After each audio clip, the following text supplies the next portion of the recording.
Hello, I'm Claire Morrison, Election Information Services Director for the League of Women Voters of the Comal area. And this is a recorded candidate forum with candidates for Schertz-Cibolo Universal City ISD Board of Trustees Place 6. On the ballot November 4th, 2025. The candidates for this place are Bill Pascal and Al Ramirez. Thank you both for being here today. Thank you for giving voters this opportunity to learn more about you as candidates. Before we start, a few comments about the League and the forum structure. The League of Women Voters is a nonprofit, nonpartisan 501c3 that does not support or oppose any political candidate or party. Our mission is to empower voters and defend democracy. We envision a democracy in which every person has the desire, the right, the knowledge, and the confidence to participate. In this forum, our goal is to give each candidate the opportunity to state what they think and what they plan to do if elected. To begin, each candidate, in alphabetical order, will open with a 1-minute opening statement. The moderator will then direct questions to the candidates in alphabetical order, rotating. Candidates should respond to the questions by discussing the issues and not their opponent. Each candidate will have 2 minutes to answer each question. At the end, each candidate will have 1 minute to make closing remarks. This forum is being recorded and will be posted to the Comal Area League's YouTube channel. So to begin, Mr. Pascal, we'll start with your 1-minute opening statement. Great. Thank you very much. Thank you very much to the Comal Area League of Women Voters for hosting this forum. It's a great forum to get information out to help educate voters. So thank you very much for that. My name is Bill Pascal. I've been a longtime district resident in the Schertz-Cibolo Universal City Independent School District, off and on a total of around 36 years. We first moved here when I was in second grade, and I completed my elementary education at Rose Garden Elementary. I graduated from Samuel Clemens High School and then went on to college and my career. I'm running for the board today, or this election cycle, to help keep a positive momentum going over the last couple of years. With our new superintendent, Paige Maloney, I see a good turnaround in the district. I see it heading in a good direction. I want to be supportive of that.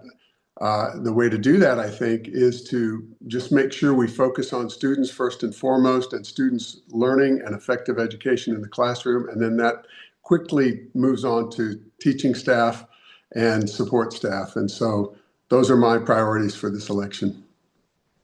Thank you.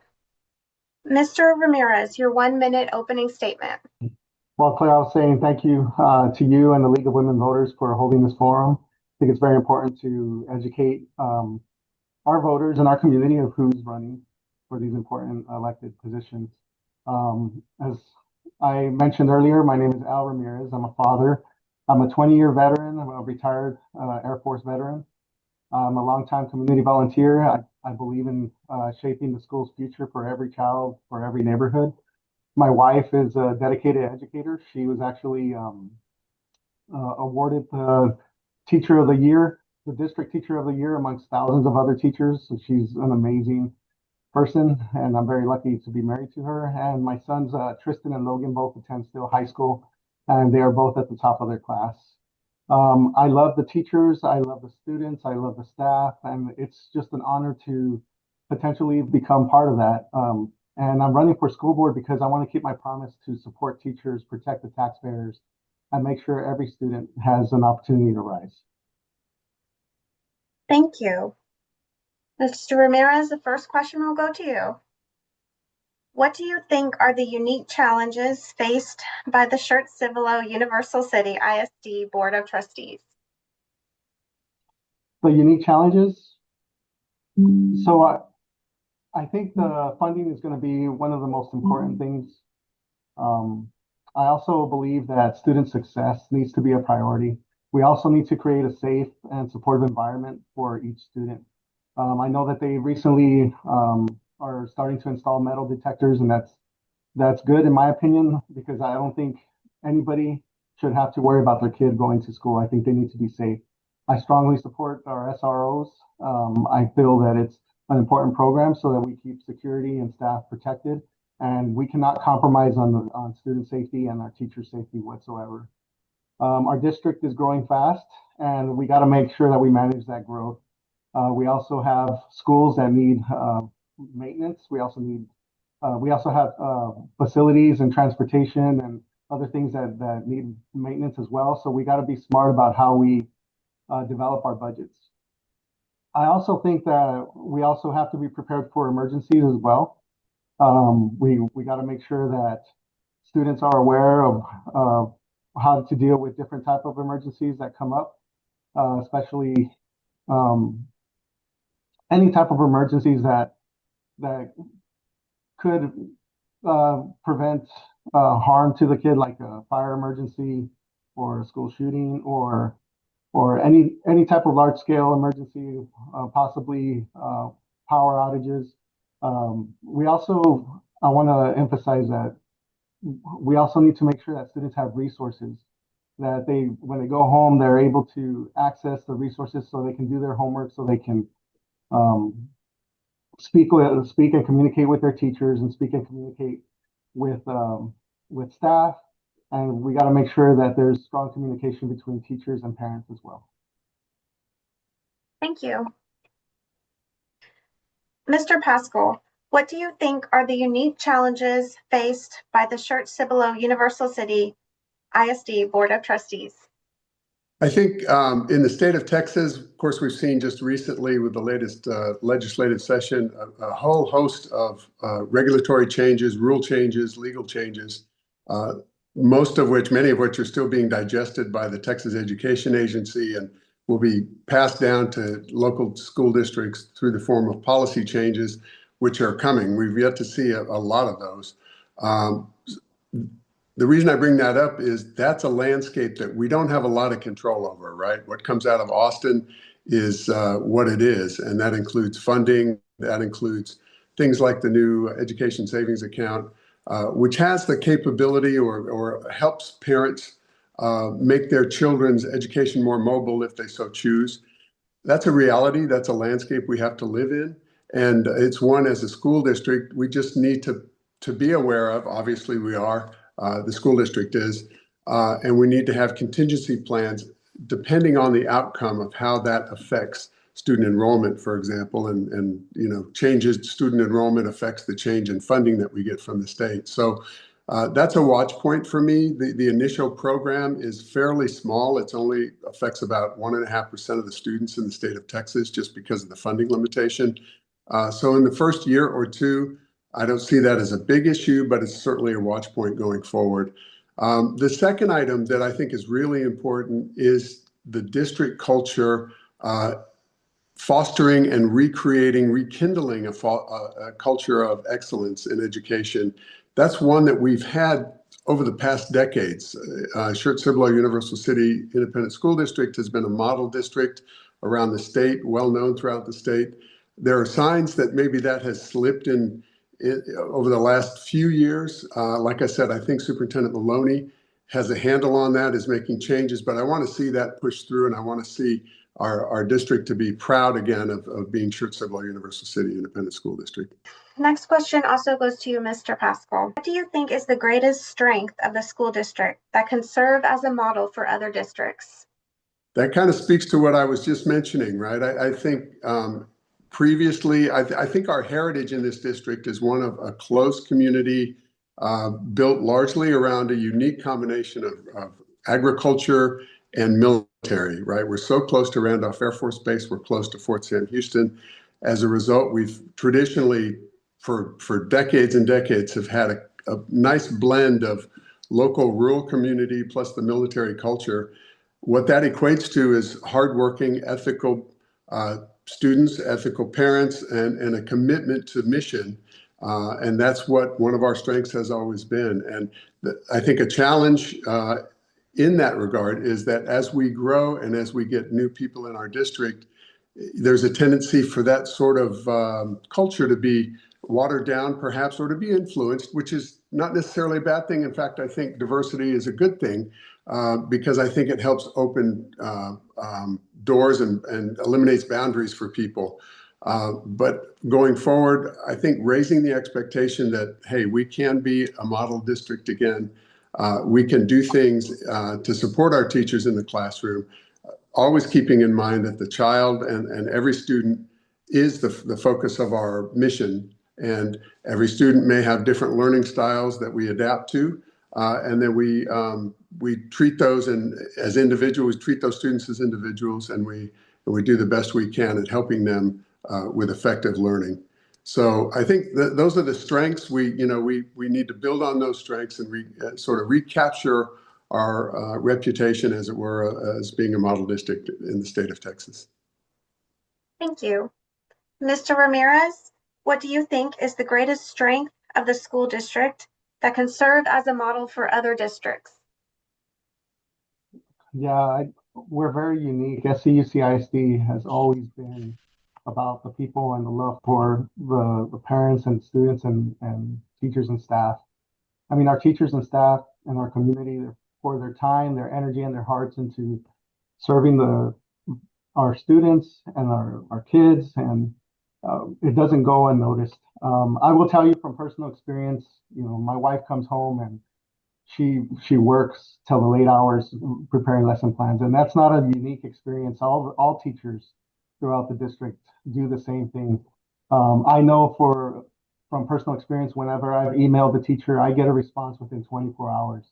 And I know what they go through, and I know that they have their families, and I know that they have their own lives aside from the school, but they take the time to give that one-on-one interaction with the parents. The teachers, I've seen teachers work second jobs because, pays sometimes a challenge for some of these teachers.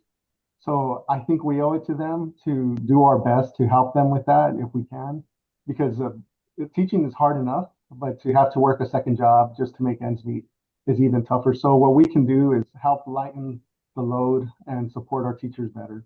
I think the district does a great job recognizing our teachers. I think they do a great job for our community, taking care of our funds and communicating with teachers, staff, and parents about changes. And I also want to give kudos to our families that are out there. I'm in the band, and we have hundreds of kids, and there's hundreds of volunteers. Well, I wouldn't say hundreds, but probably like 30 to 50 volunteer parents who raise thousands of dollars for these kids. They move heavy equipment, they load buses, they feed the kids, and they do it free of charge because they love the kids. So that's to sum up, the heart of SCUC has always been the love for the people and the students. Thank you. The next question also goes to you, Mr. Ramirez. Proposition A will ask voters to increase the local property tax rate by 6 cents this November 4th to generate funding for teacher and staff raises, student programs, technology device replacement, and safety and security. What would you say to community members who are going to cast their votes on Proposition A in the upcoming election? I would say don't even hesitate, don't even think about it. Please support it. Our kids are our future. They deserve it. If you're gonna spend money on anything, it should be education. In the Air Force, I worked for the Defense Department, and we used a lot of money on equipment, supplies, and I cannot overstate how important it is to invest money into the education of and the future of our kids. As it is, budgets are tight, and we're having to look for creative ways to stretch those budgets. But if the superintendent and the staff and the current school board is saying, hey, we need a little bit of help, this is our opportunity as a community to share the load and try to bring that help to them. Thank you. Mr. Pascal, Proposition A will ask voters to increase the local property tax rate by 6 cents this November 4th to generate funding for teacher and staff raises, student programs, technology device replacement, and safety and security. What would you say to community members who are going to cast their vote on Proposition A in the upcoming election? I'm a strong supporter of Proposition A. I think it's an initiative that the district crafted in a very smart way by shifting around some existing debt and paying off debt early to open up some space, some fiscal space for this program.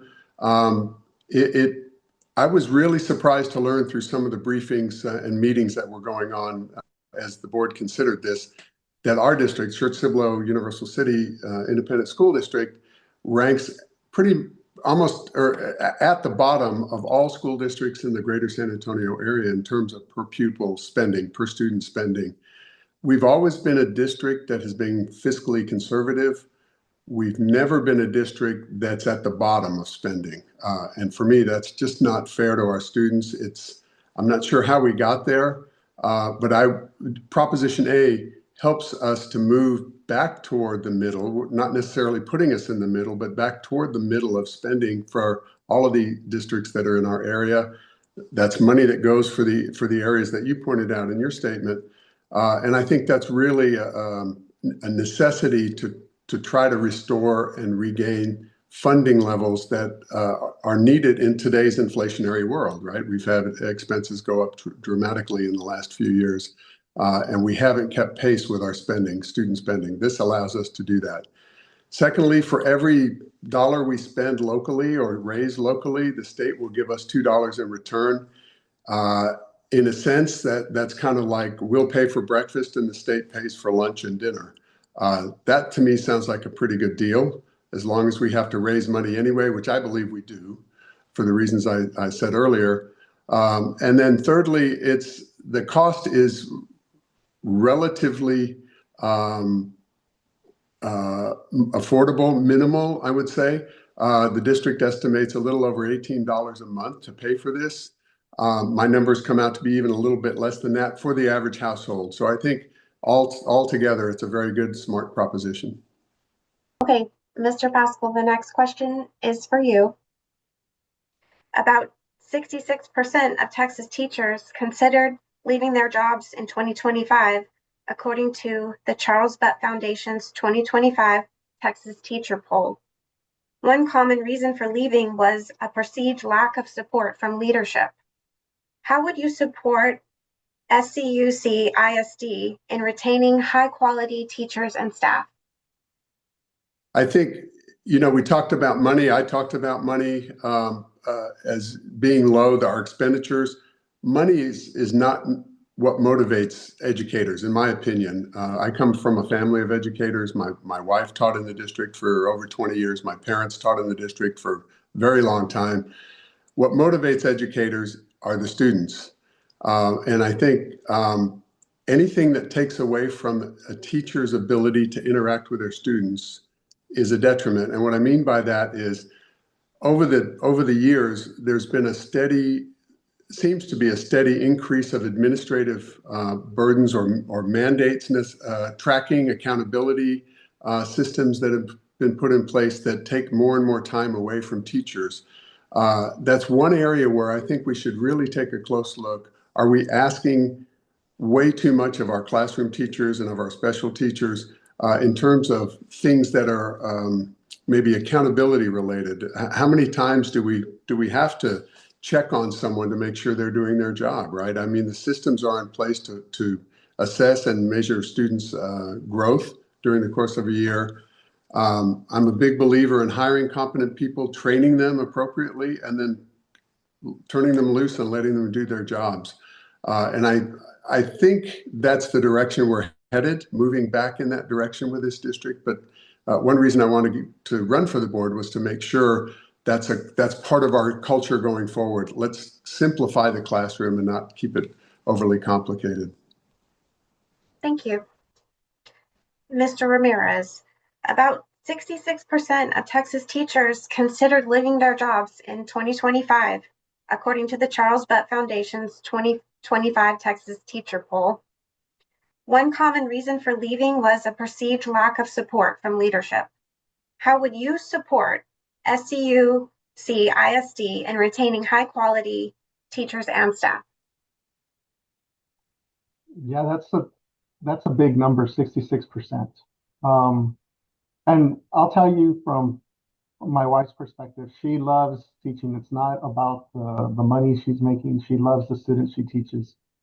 But one of the most important things that we need to do is we need to make sure that the teachers and staff feel seen and that they understand that their roles are important. We need to do that, and this doesn't cost any money to do this, but we need to make sure that we protect their time. We got to give them real time for planning. We got to stop unnecessary meetings, unnecessary interruptions throughout the day. I know sometimes that's not feasible, but if we can work together as a community and work with the teachers to figure out how we can get support for the teachers so that they have more time to actually teach. I mean, that's what we're investing most of our budget on is our teachers. And we need to make sure that we get a return on the investment. They're the professionals, they understand what they need to do. And if we could just help them in that regard, I think that would make a big difference. We also need to strengthen campus leadership. A lot of times teachers leave because they don't feel support from the principal. And we got to find out, well, why don't they feel support from the principal? It's probably because the principal's having to follow policies that don't make much sense. So we have to look at these policies. We have to ask for feedback from these principals and ask, is the policy helping you become an effective leader? And does that support the staff that you're leading? We also have to address discipline and behavior. I think that teachers need to feel safe and they need to feel that they're supportive when they're giving clear, consistent consequences to the students. I know it makes a big difference if student is disruptive and we're having to make concessions for that one student at the detriment of the other students. So it's important to understand how that works. But those are just a few ways that I would help support the teachers. Mm-hmm. Thank you. All right, this will be the final question. And first, it will go to you, Mr. Ramirez.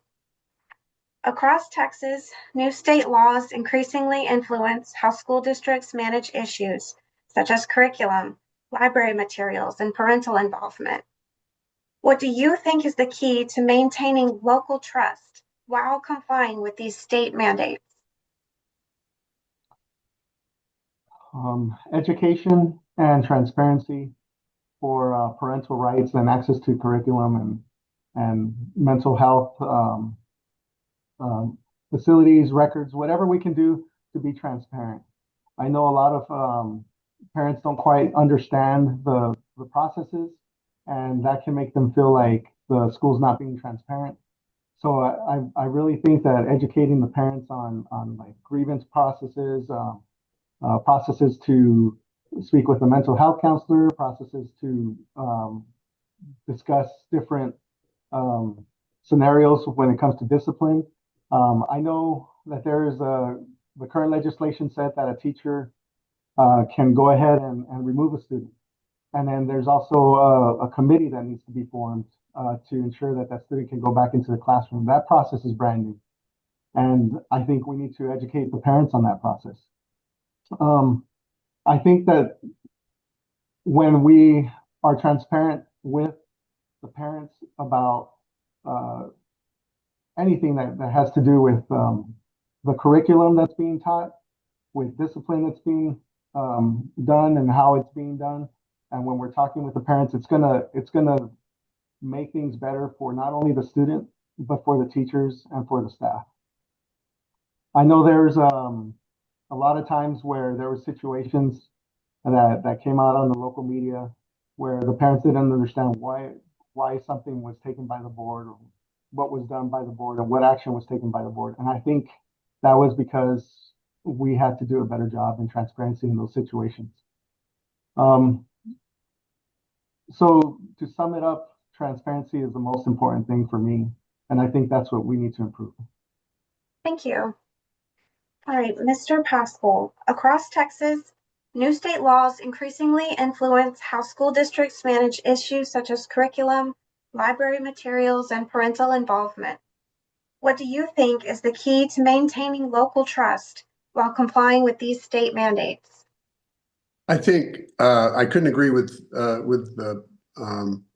Al's previous comments any more than anymore. It's about trust. It's about communication. It's about transparency.